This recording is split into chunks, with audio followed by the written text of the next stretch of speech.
जालना जिले के आनवा गांव में एक व्यक्ति को चटके से जलाने का मामला सामने आया है। इस घटना को लेकर ओबीसी आंदोलनकारी लक्ष्मण हाके ने पुलिस अधीक्षक से मुलाकात की और आरोपियों की जल्द गिरफ्तारी की मांग की। आनवा गांव में पुरानी रंजिश के चलते कैलाश बोराडे नामक व्यक्ति को प्रताड़ित किया गया। आरोप है कि कुछ लोगों ने उन्हें जलते हुए चटके दिए। भारत पुलिस ने 2 आरोपियों के खिलाफ मामला दर्ज किया है, जिसमें से एक को गिरफ्तार कर लिया गया जबकि दूसरा फरार है। इस मामले को लेकर ओबीसी आंदोलनकारी लक्ष्मण हाके ने जालना के पुलिस अधीक्षक अजय कुमार बंसल से मुलाकात की। उन्होंने आरोप लगाया कि इस घटना में उद्धव बालासाहेब ठाकरे तालुका प्रमुख, जो मनोज जरांगे का सहयोगी बताया जा रहा है, शामिल है। हाके ने चेतावनी दी कि अगर 4 दिनों के भीतर आरोपी की गिरफ्तारी नहीं हुई तो जिलाधिकारी और पुलिस अधीक्षक कार्यालय के सामने विरोध प्रदर्शन किया जाएगा। आम्ही आज जालना एसपी साहेबांची भेट घेतलेली आहे। भोकरदन तालुक्यामधल्या अनवा गावामध्ये धनगर समाजाच्या तरुणाचा महाशिवरात्रीच्या दिवशी गावातील गावगुंड असणाऱ्या भागवत उर्फ सोनू दौड नावाच्या माणसानं महाशिवरात्रीच्या दिवशी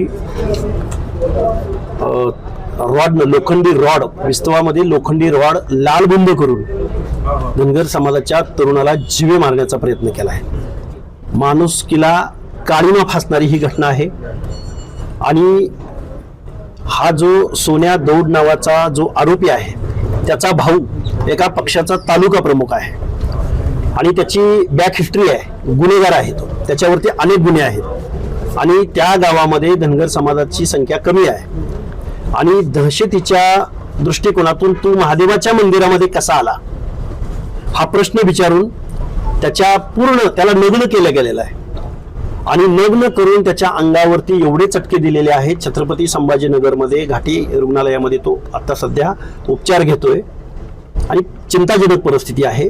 आणि अजून काळीमा फासणारी गोष्ट अशी आहे की त्यांनी तो व्हिडिओ बनवलाय आणि हा व्हिडिओ महाराष्ट्रामधल्या सोशल मीडियाद्वारे संपूर्ण महाराष्ट्रामध्ये गेलाय आणि समाजामध्ये प्रचंड अस्वस्थता आहे। महाराष्ट्रातल्या अनेक तालुक्यामध्ये निवेदने दिली जात आहेत। हा महाराष्ट्र आहे आणि विशेष म्हणजे तो सोन्या दौड नावाचा जो आरोपी आहे त्याचा भाऊ आहे, तो भाऊ मनोज जरांगेचा साथीदार आहे। त्याचे फोटो आहेत आमच्याकडं, त्याचा वावर, त्याचं राजकीय सर्व वातावरण, त्याचा सावकारीचा धंदा, त्याचे आजपर्यंतचे गुन्हे, म्हणजे यांची ही मस्ती त्यांनी या धनगर समाजाच्या तरुणाच्या बाबतीमध्ये दाखवलेली आहे। तो लोखंडी रॉड, लालबुंद रॉड पार्श्वभागामध्ये खुपसण्याचा प्रयत्न सुद्धा या माणसाने केलेला आहे। महाराष्ट्राच्या मुख्यमंत्री महोदयांना, गृह विभागाला आमची विनंती आहे, येऊ घातलेल्या 2-4 दिवसामध्ये त्या नवनाथ दौडला सुद्धा अटक झाली पाहिजे, अन्यथा महाराष्ट्रामध्ये आम्ही जालन्याच्या कलेक्टर ऑफिस, एसपी ऑफिस वरती मोर्चा काढू आणि या महाराष्ट्रामध्ये नक्की काय चाललंय हा जाब या गृह विभागाला विचारू। इथले पालकमंत्री असतील, गृह विभाग असेल आणि महाराष्ट्राचे मुख्यमंत्री असतील, त्यांनी त्वरित या प्रश्नामध्ये लक्ष घालावं। हा महाराष्ट्र कुणीकडे चाललाय अशी घटना आम्हाला कळते असं तर अशी झालेली नाही। या हरामखोरांना असं लोखंडी रॉड लालबुंद करून चटके देण्याचा अधिकार दिला कुणी? नक्की काय चाललंय? हा महाराष्ट्र नव्हे, महाराष्ट्राच्या मुख्यमंत्र्यांनी त्वरित यात लक्ष घातलं पाहिजे। यासाठी आम्ही एसपींना भेटलेलो आहोत। अधिवेशन होत आहे ही कोणती प्रवृत्ती ही निजाम कालावधीमध्ये सुद्धा अशी शिक्षा दिली जात नव्हती। अशा शिक्षा आम्ही काही फॉरेन देशामध्ये, काही आफ्रिकन कंट्रीज मध्ये अशी सजा दिली जाते असं आम्ही ऐकून आहोत, पण अलीकडच्या कालावधीत आम्हाला तर असं अशी कुठं शिक्षा दिली जाते? कशाची शिक्षा देताय तुम्ही?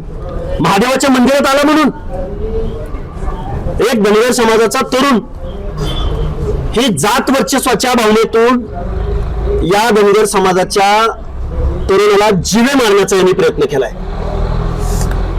त्यामुळं हा असा अन्याय आम्ही सहन करणार नाही। एसपी साहेबांशी तुमची चर्चा झाली, काय म्हणलं? एसपी साहेबांनी जो आरोपी आहे त्या आरोपीला अटक केलेली आहे, पण आमचं एसपी साहेबांना असं म्हणणं होतं की त्याच्या भोवताली जी माणसं उभी होती, जे गुन्हेगार आहेत, त्यांनाही अटक झाली पाहिजे, त्याच्या भावालाही अटक झाली पाहिजे।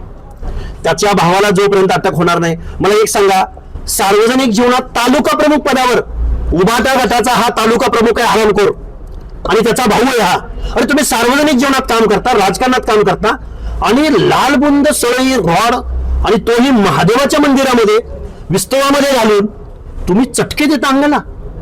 तो माणूस अक्षरशः मरण यातना भोगतोय मरणाशी झुंज देतोय छत्रपती संभाजीनगरमध्ये. आम्ही या महाराष्ट्राच्या मुख्यमंत्र्यांना प्रश्न विचारत आहोत की जरा जर संवेदनशीलता शिल्लक असेल तर पहिल्यांदा या नवनाथ दौडला तुम्ही अटक करा, आणि नवनाथ दौडला जर ह्या 4 दिवसात अटक नाही झाली तर आम्ही खूप मोठं आंदोलन या आजही महाराष्ट्रातल्या अनेक तालुक्यामध्ये निवेदनं दिली जात आहेत.